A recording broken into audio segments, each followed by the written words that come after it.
O cessar-fogo foi prorrogado enquanto os Estados Unidos silenciosamente armam uma armadilha para o Irã. E como o desaparecimento e as mortes inexplicáveis de 11 cientistas americanos das áreas nuclear e aeroespacial se conectam à guerra no Irã? Fique comigo aqui no Straight Up. Então, o presidente Trump ontem prorrogou o cessar-fogo por tempo indeterminado, sem data de expiração, até que a liderança do Irã possa apresentar o que ele chamou de uma proposta unificada aos Estados Unidos. Trump descreveu profundas divisões internas dentro do governo iraniano que impediram Teherã de formular uma posição de negociação coerente. Ele também citou um pedido direto da liderança do Paquistão, que pediu a Washington para adiar qualquer ação militar até que o Irã possa consolidar sua posição. Trump acrescentou que as forças dos Estados Unidos manterão o cerco, permanecerão totalmente mobilizadas e estarão preparadas em todos os aspectos, mas não vão abrir fogo até que o Irã apresente sua proposta e as discussões sejam concluídas de uma forma ou de outra. A reação inicial de Teherã a isso foi um pouco estranha. A mídia chegou a descrever como desdenhosa. Um assessor da autoridade iraniana, Mohammad Khalibaf, disse que a extensão do cessar-fogo não faz sentido, alegando que é apenas uma tentativa de Washington de ganhar tempo para um ataque surpresa. Em suas palavras, o Irã detém a iniciativa agora. As reportagens da mídia continuam soltando matérias porque, elas precisam. Elas não se importam em te dar a verdade, elas precisam te manter engajado de uma forma ou de outra. Então, até este momento, a situação é fluida, incerta e potencialmente volátil. O cessar-fogo foi estendido, mas as negociações estão paradas porque o Irã está dividido. Os Estados Unidos mantêm sua posição, aguardando que Teherã unifique sua mensagem. Essa história lidera a agenda global e vai moldar todas as discussões aqui. Falei sobre isso quando o cessar-fogo começou há 2 semanas. Então, isso é bom ou ruim? Isso é uma vitória ou um retrocesso? Um sinal de fraqueza ou uma pausa estratégica? Só o tempo dirá. Depois acrescentei que no fim saberemos o rumo das coisas. Então agora já se passou um tempo e vemos que há desenvolvimentos. E voltamos a outra pergunta. Aprendemos algo com as tentativas de negociar com esses vilões enganadores? Ou continuamos nos iludindo achando que eles vão querer uma resolução pacífica? Buscamos uma verdadeira resolução? A decisão de Trump, por um lado, não o obriga a retomar os combates, mas, por outro lado, ele coloca pressão sobre o Irã e, ao mesmo tempo, coloca a responsabilidade inteiramente do lado deles. O Irã hoje tem 3 opções principais: aceitar as exigências do presidente ou retomar as negociações abertas a concessões. Desafiar os Estados Unidos, seja por meio de um ataque preventivo ou tentando romper o bloqueio naval no Estreito, um ato que acabará levando à guerra. Ou, por fim, entrar em colapso econômico e socialmente, um processo que levaria algum tempo.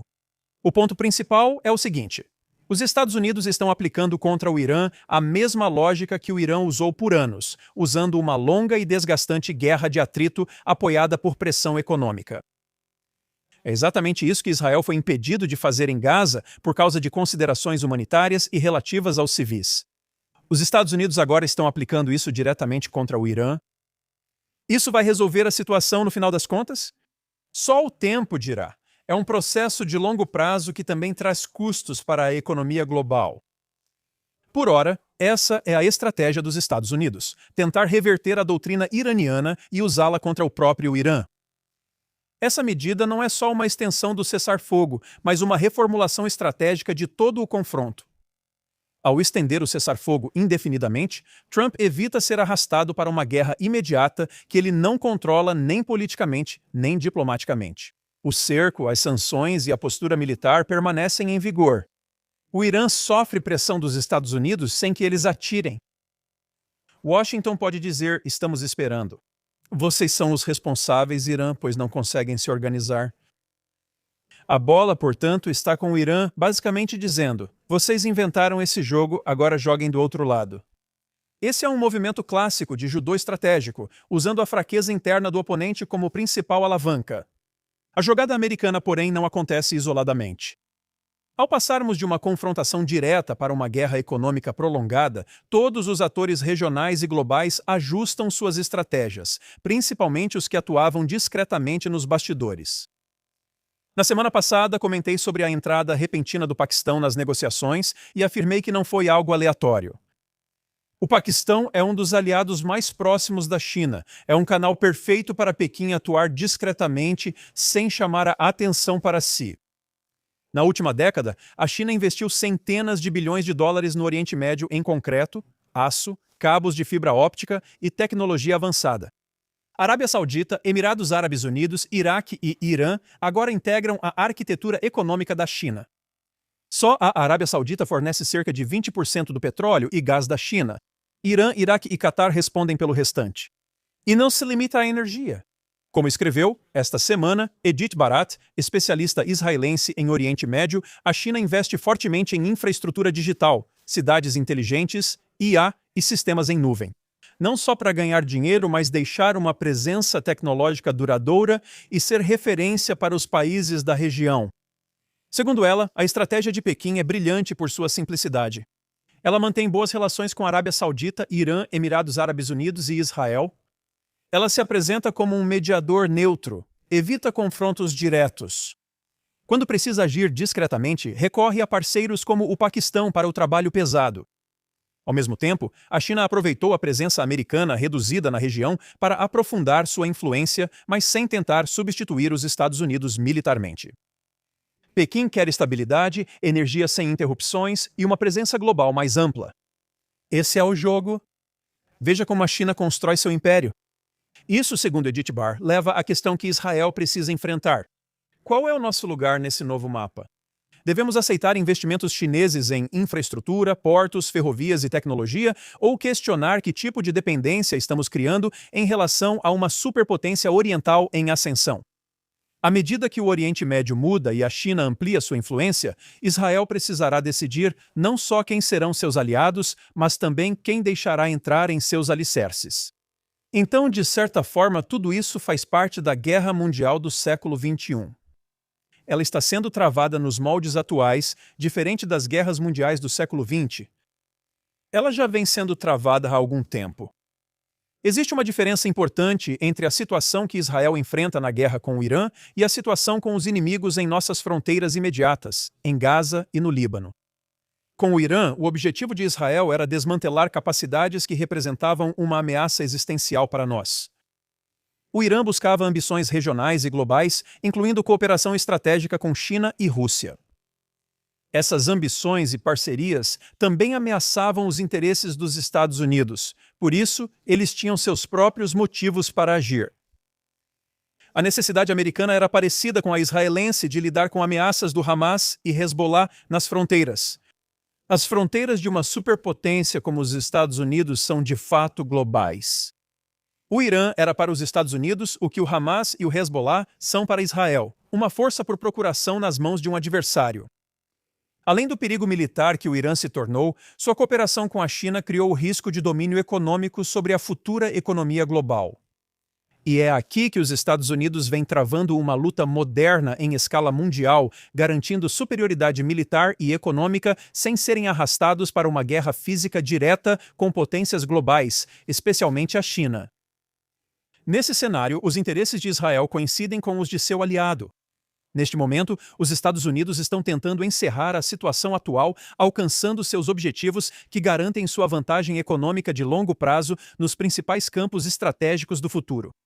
E esses são o desenvolvimento de inteligência artificial e o controle sobre as reservas de energia e minerais necessárias para a liderança tecnológica e industrial na área de inteligência artificial. E, mais importante ainda, não apenas impedir que isso caia nas mãos da China, mas garantir que a China se torne dependente da boa vontade americana. Quando os Estados Unidos atingirem esses objetivos, sua guerra estratégica estará concluída.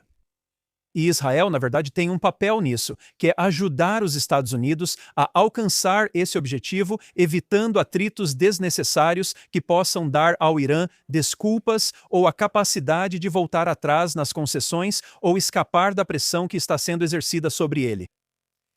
Após esses objetivos americanos serem atingidos, Israel poderá retomar o desmantelamento das organizações terroristas sob comando do Irã presentes em nossas fronteiras. Então não pense nem por um momento que a China está apenas assistindo de braços cruzados. Ela investiu muito, ao longo dos anos, nas economias ocidentais e globais para obter influência. Mas potências nucleares não podem se envolver diretamente. Ao compreender isso e que essa é a essência da guerra global em curso, você entende o motivo? A China investiu tanto na guerra cognitiva ou de propaganda que está travando, usando plataformas de mídia social para manipular pessoas no Ocidente e especialmente nos Estados Unidos para se oporem à guerra e à participação dos aliados europeus com os Estados Unidos e tentar conter Israel. E quando você entende isso, começa a ver a possível conexão com outras histórias. Por exemplo, a história que se desenrola nos Estados Unidos agora finalmente recebe a devida atenção e tem uma ligação muito concreta à guerra silenciosa que Israel trava há décadas. Em Washington, o FBI, o Departamento de Energia e a Casa Branca estão conduzindo o que eles chamam de uma análise abrangente sobre uma série de mortes misteriosas e um desaparecimento envolvendo pelo menos 11 cientistas americanos. Esses não são casos aleatórios. Esses pesquisadores têm autorizações de segurança elevadas e atuam com energia nuclear, no setor aeroespacial, tecnologia de mísseis e sistemas avançados de defesa. Alguns estavam ligados ao laboratório de propulsão a jato da NASA, outros a Los Alamos, o berço da bomba atômica. É um padrão perturbador. Parlamentares dos Estados Unidos alertaram que esses incidentes podem ter ligação com adversários estrangeiros.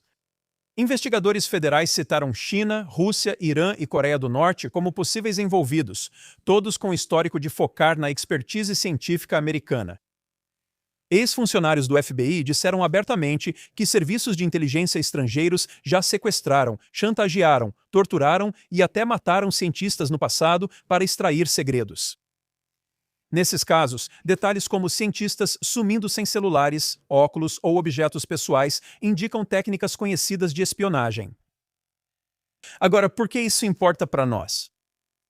Em Israel, os serviços de segurança frustraram recentemente várias tentativas de assassinato de grande repercussão contra cientistas nucleares, políticos de alto escalão e diplomatas israelenses.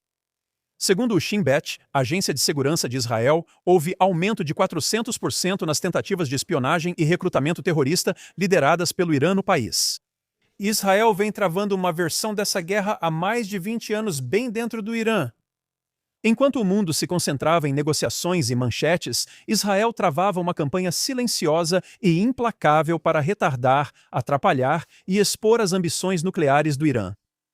Uma campanha que variou de operações cibernéticas à sabotagem e à eliminação de figuras-chave no programa nuclear do Irã, indivíduos descritos pela inteligência ocidental como insubstituíveis.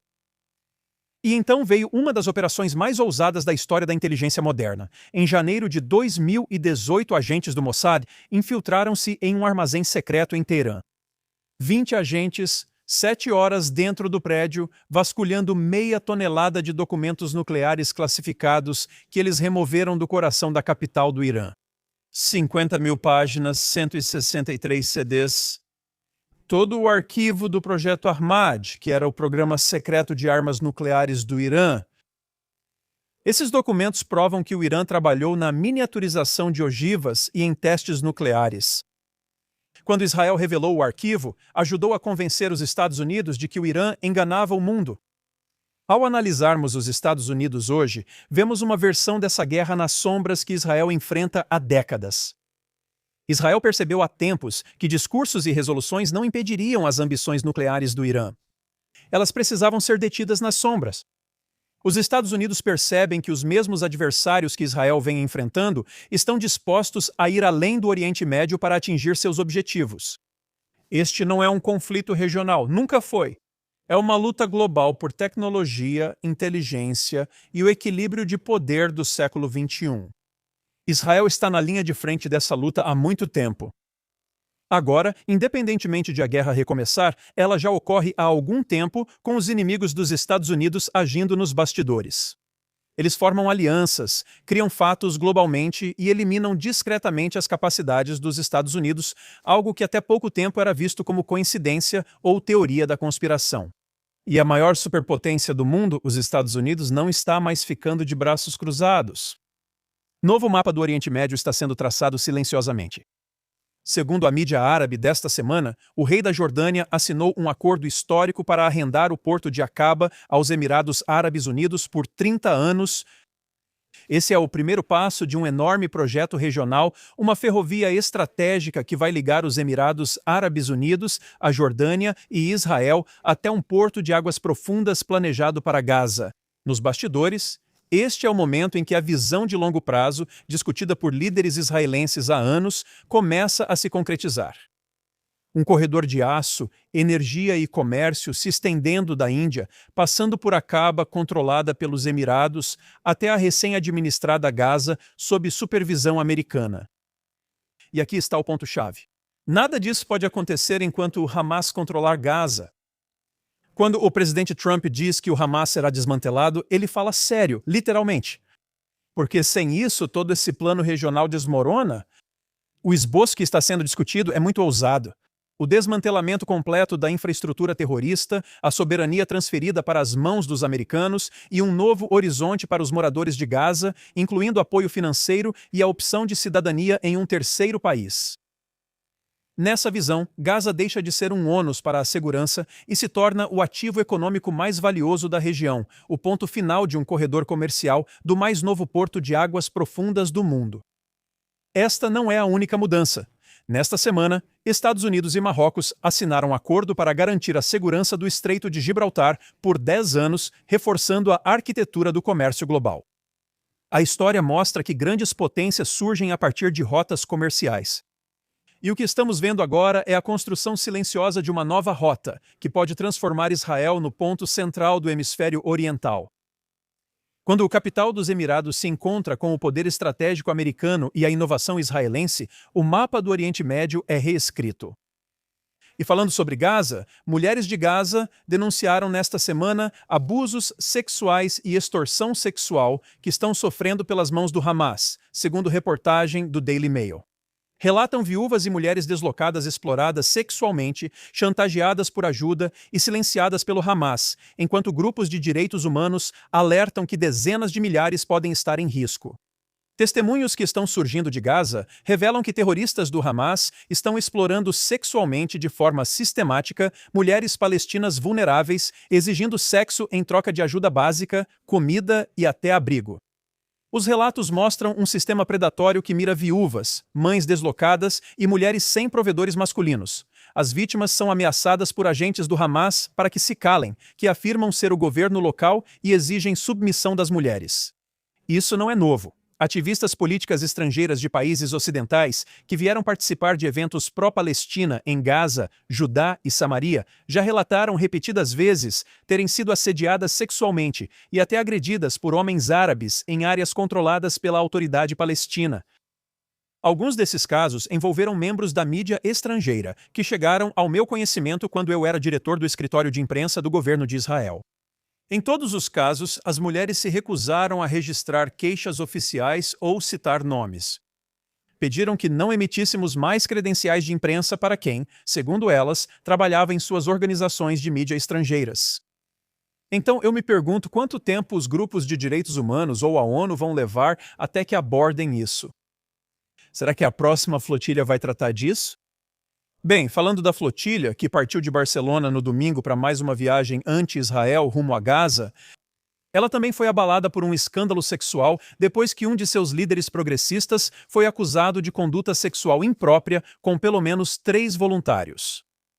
O New York Post informou que um líder sênior dentro da flotilha, membro do comitê diretivo, nada menos que o mais alto órgão de governo da organização, manteve relações sexuais com vários ativistas enquanto estavam no barco a caminho de Gaza. Não foi só uma pessoa. 3 pessoas afirmaram em uma postagem nas redes sociais no início da semana que o grupo palestino Coração da Filístia estava envolvido. E em outras notícias sobre Gaza, a guerra em andamento reduziu drasticamente as áreas de pastagem disponíveis em Gaza, levando a uma grave escassez de rebanhos de ovelhas e cabras. Além do impacto econômico, muitos homens locais de Gaza expressam frustração porque Israel os privou efetivamente de uma atividade cultural muito valorizada. Mais uma semana com Israel em destaque mundial, não apenas no Oriente Médio, mas também na Europa, América do Sul e outros lugares.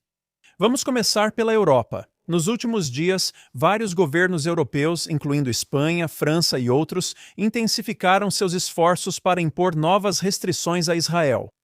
Essas medidas incluem propostas de limitação de armamentos, iniciativas diplomáticas para restringir a atuação militar de Israel e pressão coordenada nas instituições da União Europeia.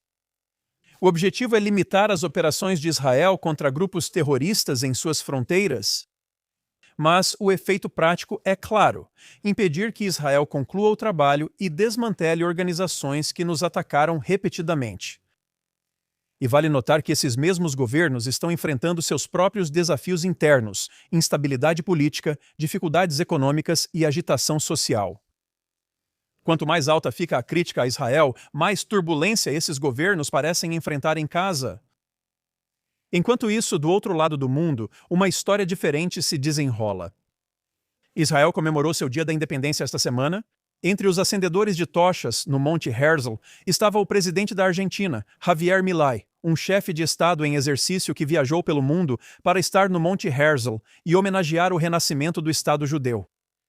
O presidente Milei não veio só pelo simbolismo. Durante sua visita, a Argentina designou formalmente a Guarda Revolucionária Islâmica do Irã e a Força Quds como organizações terroristas, um passo que muitas nações evitaram tomar. Ele disse que, ao fazer isso, a Argentina está acrescentando uma dimensão moral distinta à política externa global. E, além disso, ele assinou 2 memorandos de entendimento históricos esta semana em Israel. Um deles cria uma estrutura ampla de combate ao terrorismo entre Israel e Argentina. E outro lançando uma cooperação conjunta em pesquisa de inteligência artificial e infraestrutura de supercomputação, as tecnologias que vão definir a economia global do futuro. Então, de um lado, vemos as nações tentando conter Israel e enfrentando dificuldades. E do outro lado, vemos uma nação escolhendo apoiar Israel e crescendo. Isso, coincidentemente, está alinhado com algo escrito há muito tempo, muito antes da União Europeia existir, muito antes da diplomacia moderna, muito antes de qualquer um desses governos sequer ser imaginado. A promessa dada a Abraão: eu abençoarei aqueles que te abençoarem. Não é necessário forçar a conexão, apenas observe o mundo como ele é. Então, algumas nações estão escolhendo pressionar Israel e estão enfrentando turbulência, e outras nações escolhem abençoar Israel e estão experimentando renovação e clareza e prosperidade. A história já viu esse padrão antes. Com o Dia da Independência nesta semana, encerramos um ciclo de 3 semanas que começou no Pesach e terminou no Yom HaAtzmaut, nosso Dia da Independência. Tudo isso enquanto estamos no meio da nossa guerra de renascimento, Milchemet Kumah, uma guerra que nos lembra dia após dia que em toda geração não é apenas uma frase histórica na Haggadah, mas uma realidade viva. Assim como deixamos o Egito, hoje somos chamados a passar da escravidão à liberdade, da destruição à renovação. Este período nos ensina uma lição fundamental: nada pode ser dado como certo. Desde 7 de outubro vimos milagres que surgiram do fogo. Passamos a entender o verdadeiro significado da nossa independência, um presente conquistado com o sangue e a coragem da nossa geração extraordinária, uma geração de filhos de Josué e Caleb que criamos aqui em Israel. Os paralelos com a história bíblica impressionam. Assim como os 10 espiões tentaram enfraquecer o povo e assustá-lo com o que diziam que estava por vir, também em nossos dias ouvimos previsões terríveis sobre o que aconteceria se ousássemos ir à guerra. Mas escolhemos o espírito de Josué e Caleb. Estamos vivendo tempos bíblicos. Hoje, ao vermos quem tentou nos destruir, enxergamos a força da geração da vitória. Aqueles que tentaram nos apagar e minar nosso direito de viver nesta terra se depararam com um muro de ferro, um muro de fé e coragem. A máquina do terror, que achava que nos quebraria, se despedaçou diante do espírito do povo de Israel. E o que resta deles? Ruínas de uma ideologia assassina que está desmoronando por si só. Enquanto seguimos construindo, plantando e aprofundando nossa ligação e nossas raízes com este país. A derrota dos nossos inimigos não é só militar. Ela é, antes de tudo, moral e espiritual. Assim como Yoshua e Caleb não temeram os gigantes da terra de Israel, também nossos soldados e comandantes, os verdadeiros herdeiros de Yoshua e Caleb, mostraram que nenhuma força na terra pode vencer um povo que retorna à sua pátria. como este soldado na foto, carregando uma garotinha nos ombros, isso foi na noite que se seguiu ao massacre da manhã de 7 de outubro. Ele atira do inferno de Kibbutz Kfar Aza e caminha com ela em direção à segurança da estação Alonit. O soldado é Yonatan Itchak Samud Karnatzul. Ele é filho de Moshe Enailet, irmão de Beeri, Lavi, Tamar e Atinoã. E um mês depois de ter sido fotografado aqui, Yonatan, que lutava com o batalhão 202 da Brigada de Paraquedistas, foi gravemente ferido em Gaza. Os médicos do Hospital Belinson tentaram salvar sua vida, mas não conseguiram. Yonatan já tinha assinado um cartão de doador de órgãos e seus órgãos foram transplantados para 6 pacientes em hospitais diferentes. Em sua morte, ele deu vida a 6 pessoas. Um homem na casa dos 50 anos recebeu seu coração.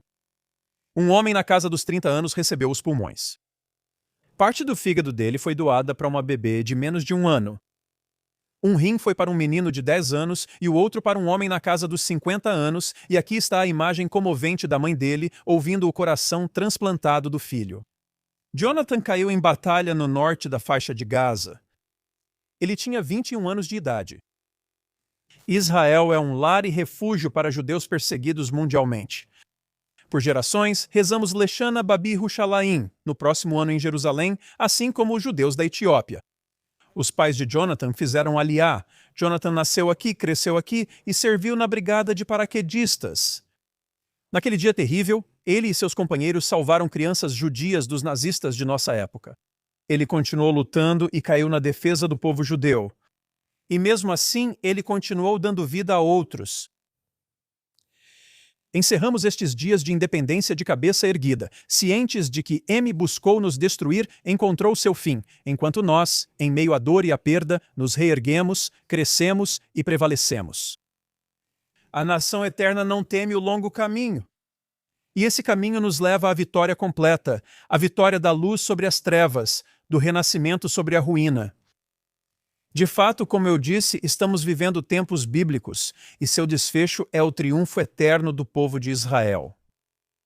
As operações da guerra com o Irã são chamadas de Rugido do Leão e Leão Ascendente, que aconteceram no ano passado. E aqui em Israel nós trazemos conosco as palavras da canção Altira Israel. Altira kiguri halota veri mishag miloira. Não temas, ó Israel, pois você é o filhote de leão. E quando o leão rugir, quem não temerá? Eu sou Daniel Seaman. Me acompanhe novamente na próxima semana no Straight Up, direto dos JNS TV Studios em Jerusalém, Israel.